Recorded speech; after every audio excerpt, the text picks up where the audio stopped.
नमस्कार दोस्तों, शेख हसीना को वापस नहीं भेजेगा भारत। क्यों? इसके लिए बांग्लादेश सरकार से टकराव भी मंजूर कर लिया है। आखिर भारत बांग्लादेश की शेख हसीना को पनाह क्यों दे रहा है? क्या है वजह? जानेंगे इस वीडियो के माध्यम से। तो वीडियो काफ़ी इम्पोर्टेंट है, तो वीडियो को अंत तक जरूर देखें। और अगर आप इस चैनल पर पहली बार आए हैं तो चैनल को भी सब्सक्राइब कर कमेंट सेक्शन में जय हिंद वंदे मातरम लिखना मत भूलिएगा। दोस्तों, मोहम्मद यूनुस की लीडरशिप वाली बांग्लादेश की अंतरिम सरकार ने शेख हसीना को सौंपे जाने की मांग की है।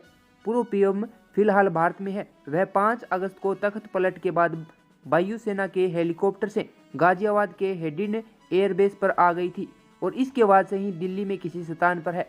पिछले सप्ताह ही बांग्लादेश की ओर से शेख हसीना को भेजने की मांग वाला डिप्लोमेट नोट आया है, लेकिन इस पर भारत सरकार को कोई प्रतिक्रिया नहीं दी है। इसी बीच सरकारी सूत्रों का कहना है कि शेख हसीना को भारत सरकार वापस भेजने पर विचार ही नहीं कर रही है।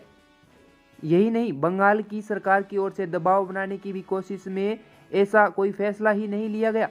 पहली बात तो यह है कि बांग्लादेश के साथ भारत की प्रत्यार्पण संधि में किसी राजनीतिक शख्सियत की वसूलियत का पहलू नहीं है।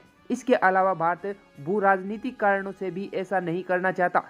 भारत को लगता है कि यदि हालात बदलेंगे तो फिर शेख हसीना को सत्ता मिल सकती है और इस स्थिति में रणनीतिक तौर पर वह काफ़ी अहम होगी। वहीं बांग्लादेश की अंतरिम सरकार के पास भी डिप्लोमेट नोट भेजने के अलावा भारत के ऊपर दबाव बनाने का भी कोई विकल्प नहीं है। शेख हसीना पहले भी भारत में वक्त गुजार चुकी है। इसके बेटे और बेटी भी भारत में आ रहे हैं। ऐसे में उनके लिए बांग्लादेश से निकलने के बाद सबसे आसान रास्ता भारत ही आना था।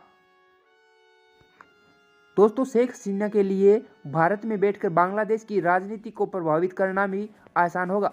भारत शेख हसीना की अहमियत को समझता है, जिन्होंने अपने 15 साल के शासनकाल में बांग्लादेश की कट्टरपंथी ताकतों पर लगाम कसी थी। इसके अलावा सीमा से जुड़े मामलों को भी शांतिपूर्ण हल किया था। दोनों देशों के बीच कारोबार भी शेख हसीना के दौर में तेजी से बढ़ रहा था। भारत यह करते हुए कुछ महीने निकाल सकता है कि वह प्रत्यार्पण की अर्जी पर विचार करेगा। वैसे भारत लंबे समय से मेहमानों की स्वागत की परंपराएं बनाने वाला देश रहा है। वैसे दोस्तों, दलाई लामा को भी उसने ऐसा ही भारत आने का अवसर दिया था। अब भी हजारों तिब्बतियों के साथ दलाई लामा भारत में ही बने हुए हैं।